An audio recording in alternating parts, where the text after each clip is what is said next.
let me put it to you this way. You are running for president of the Philippines. You are putting yourself forward as the leader of your nation. And now, if I understand what you're telling me correctly, you're saying if the election doesn't go the right way, you may not be able to control even your own followers. That doesn't speak very well for your ability to be able to run the country. Well, Ted, the people who are with me now are so convinced that I will win. And if Marcos resorts to terrorism or to gross cheating, then the people who have supported me may finally think that the electoral process is just not advisable anymore. Are you raising the specter, the possibility of something approaching even civil war? No, not civil war, as long as I can manage it. In fact, I have said that if Mr. Marcos cheats me out of this election, then I will call for daily demonstrations. However, if these daily demonstrations will still not get us the desired results, then I am afraid that the people might not listen to me anymore. Mr. President, I don't remember any election in recent Filipino history, in fact, even in not-so-recent Filipino history, where the loser did not claim that there were technical and other reasons of foul. So, and perhaps you remember one, but I don't. I think you're right. Filipinos are not known to be good losers. They're always our great losers, and they never concede. But in this particular matter, Ted, I am so certain of victory that these declarations of my opponent that there will be a civil war in this country indicate how desperate they are. I certainly am concerned about your attitude that you feel that there would be cheating if I win, and there would be no cheating if she wins. No, I think it's the other way around. I realize it is a hypothetical question, but in every election, someone has to win, someone has to lose, and I wonder if you would address the hypothetical question, though. If you lose, will you stand down? I have never thought of it, but certainly if there is no question which nullifies the results of the election, as I said, I will perform my duty as the president in accordance with law. Your claims and the claims of your supporters that you are so highly decorated are fabricated claims. I don't think that that is the story. It's a story about my guerrilla group. It's not about the medals. Even here, when the case of libel was filed, the publisher here did not question those medals. It's only you, Americans, who question it. I am not going to degrade myself by talking about those medals. If the American government wants them back, they can have them back. It's a good thing that we did not burn them. It's a good thing that we did not burn them at the end of the war, when you refused to give us our back salaries and refused to recognize all of us, and we were not entitled to education benefits, we were not entitled to medical benefits. But I was one of those who stopped our people from turning communist, especially the veterans, because we did not fight for communism, we fought for freedom. Now I wonder whether we also fought for the Americans and the American flag, to which we had sworn when MacArthur inducted us into the USAFE. I have no regrets, however, about having fought in Bataan. I have no regrets about fighting beside American soldiers. I have no regrets about fighting under American officers. And probably if our country were ever to be attacked again, I would do the same thing. But I would certainly raise some questions about the conduct of the American government in relation to the veterans of the last war. I am certainly very disappointed.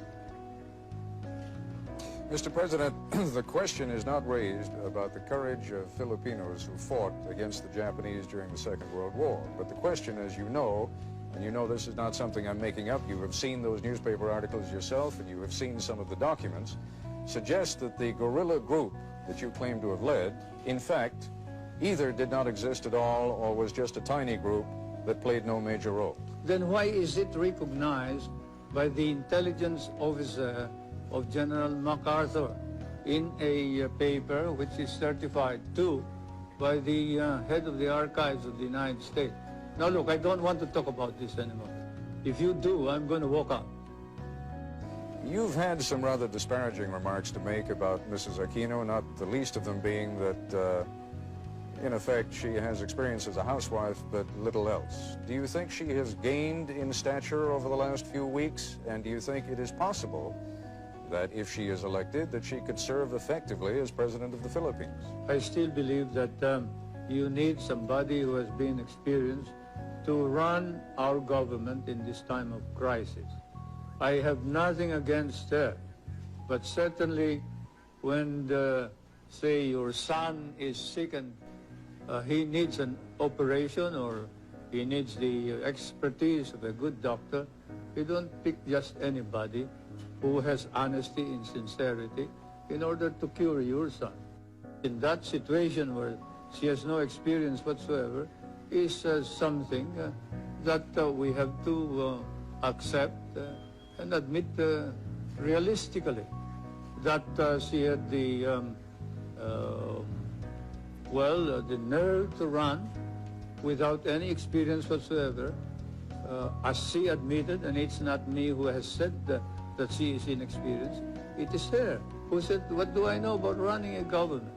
And as an ordinary citizen, I would cry out immediately against anybody who says that being given the presidency.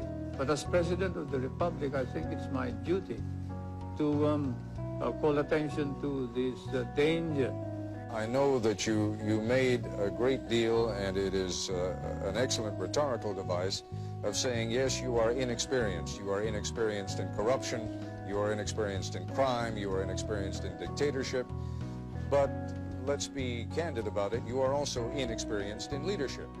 Now, there is a difference even between running a campaign as the widow of a martyred and beloved leader and running a country that is, as you yourself have pointed out, in a great deal of trouble. To those who are neutral about you, what do you say about your lack of experience? Well, more than experience, I think it is credibility that counts. And the truth of the matter is that the Marcos government has lost all credibility, and no way can Mr. Marcos possibly lead our country back to recovery because the Filipino people no longer believe in him. I realize that I am inexperienced, but as Mr. Marcos himself confessed, it took him 6 months to learn how to be president. And I guess I can do the same thing. As we all know, there is no school for presidents, so I don't think that should be a point against me. Your own George Washington definitely had no experience either. It is possible that he had no experience as a president, but he certainly had some experience in leadership when he became president. And you are trying to become now the leader of a fractured country, the leader of a country that has enormous economic problems, the leader of a country that is rife with corruption, as you yourself have said, the leader of a country that has so many problems that one wonders how even the most experienced leader would be able to take care of them. I don't mean to harp on it, but it is the central issue of the campaign against you. And what I would like you to focus on for a moment is not you simply as an alternative to President Marcos, but you on your own merits. I realize how many people may think that I am not, the perfect solution to everything, but let's just say I am the best available solution to our problem. There are a great many people within your own coalition, within your own party right now, who see you as a useful device for getting rid of President Marcos, but who may have plans of their own for then shuttling you aside and, having used you, then taking over power themselves. How would you prevent that from happening? nobody can use me, and I showed this very clearly when I insisted that I would be the presidential candidate. I mean, if people wanted me to defeat Marcos, they would have to do it my way. And you can ask the politicians, the leading politicians in the opposition, how I was able to get all of them to agree that I would be the presidential candidate and not anybody else. Otherwise, we would have had 2 candidates instead of just 1.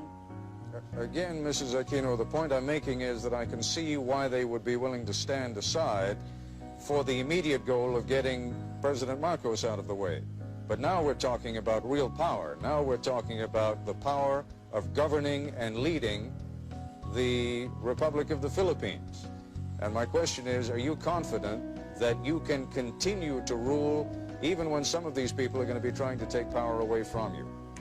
Yes, I'm very confident of that because there were no deals involved when I ran for president.